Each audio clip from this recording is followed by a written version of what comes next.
Laki-laki ng mga isda, oh. Oh, yung isa. Tingin. Para kay tatay. Para kay tatay.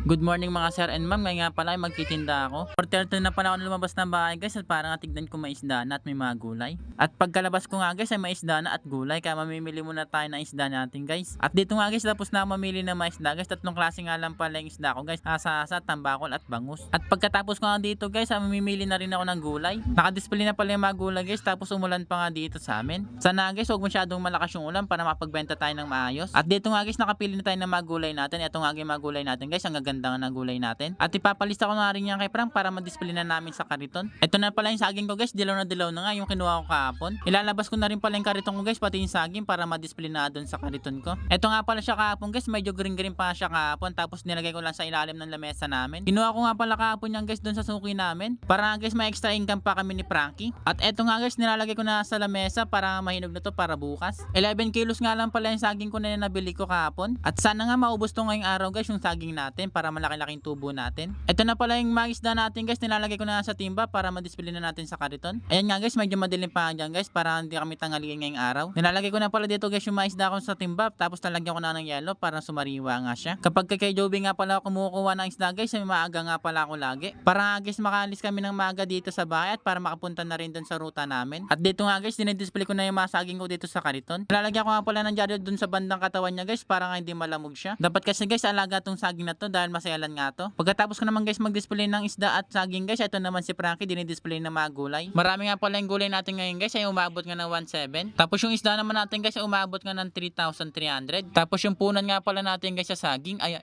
800 pesos nga. At pagkatapos naman namin dito guys mag-display guys, kakain muna kami bago kami umalis. Nakaisang kanin nga pala ako dito guys, tapos si Frank naman ay isa't kalating kanin, tapos may free pa kami buto-buto. Grabe nga guys, ang sayangan ng kain namin dito ni Frankie, busog nga pala kami.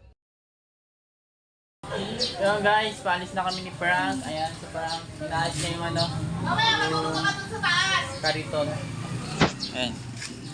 Paalis na pala kami guys. Ayan, inaayos niya lang sa ilalim. Nilalagyan niya lang ng goma para tumibay ba.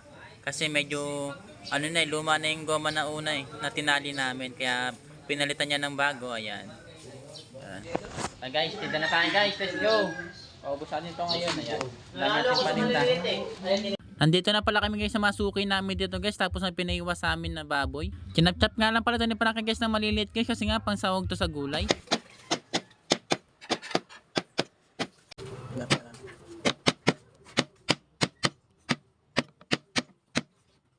At ilang tao pa nga lang bumili sa amin guys. Ito na agad yung buwan naman namin. Grabe nga guys, sobrang dami na agad.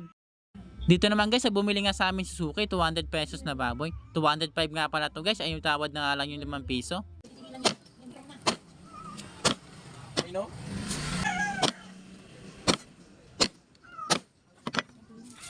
Tapos kumuha nga pala si Suki guys ng gulay, beans, tapos pechay bagyo at patatas, panghalok niya daw sa baboy. Dito naman guys yung Suki namin guys, kumuha nga ng tambakol at saging. Siyempre pinalinis na rin yung tambakol kay Frankie. At ayun na guys, may bawas na yung saging natin. Benumano nga pala si ate. Ito na pala mga benta natin guys. Ilang tao pa nga lang bumili sa atin. Napakarami na ang benta natin guys. Sana nga dumami pa to. Dito naman guys sa suki natin guys. Nabawasan na naman yung saging natin. 1 kilo nga pala yung binili ni nanay.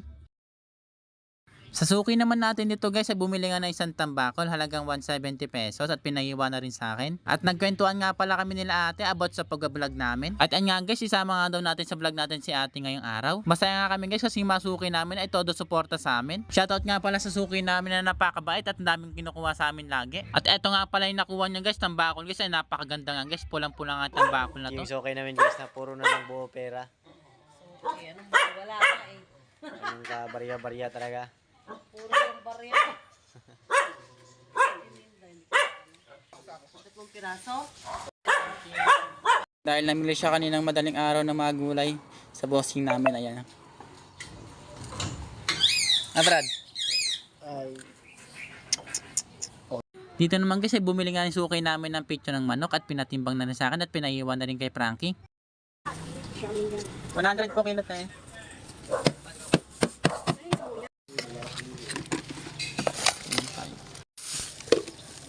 Thank you. May bumili ulit sa amin dito guys, legs sa manok, tapos sayote, tapos pinag-chop na rin kay Frankie. Tapos yung suki nga pala namin dito guys si nanay, bumili nga ng hasa-hasa. Pinalinis na rin kay Frankie para daw hindi na maglinis si nanay. Dito naman guys ay kumuha nga yung suki namin dito guys ng isang buong manok. Bukas na pala to babayaran ni ate, babalikan na lang namin daw siya bukas. Ayos lang naman yung guys kasi nga suki namin si ate. Dito naman guys, sunod-sunod nga yung bumili sa amin ng manok dito. Tapos si ate nga ay bumili ng kalahating picture ng manok. Hindi naman, masustansya naman yun kasi may gulay. Batang ko ba? It's my point.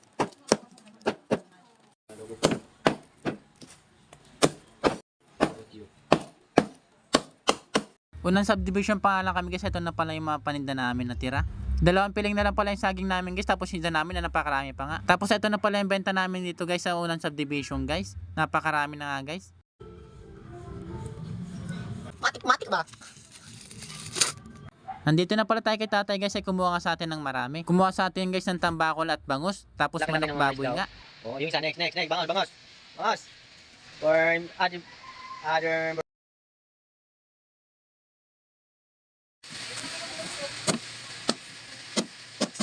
Ah. Bon. Bob.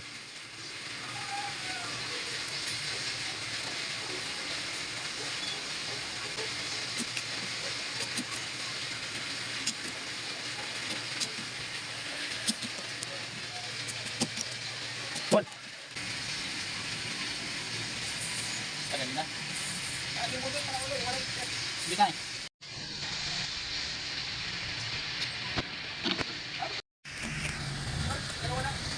Tay? Malaki naman tay.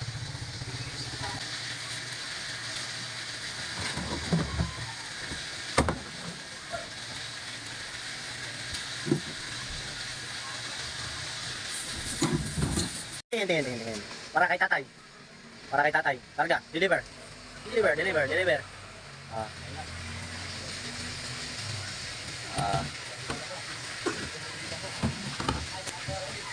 Yan ang suki namin na mobile tag 2,000. Tapos nga guys, binigyan nga pala kami ng suki namin dito ng puso ng saging. Bibiling ko na lang sana guys, tapos ang sabi nga ni nanay ay wag na nga lang daw. Benta ko na nga lang guys or gugulayin namin to. Tapos si suki naman dito guys ay bumili nga sa amin ng isang pirasong tambakol. Pinayawa rin sa akin ng 4 na piraso. Yung puso nga pala namin guys ay nabenta na nga. Tapos pinenta lang namin ng 40 kilo. At ayun nga guys ay umabot nga ng 55 pesos. Maraming salamat nga pala kay nanay guys.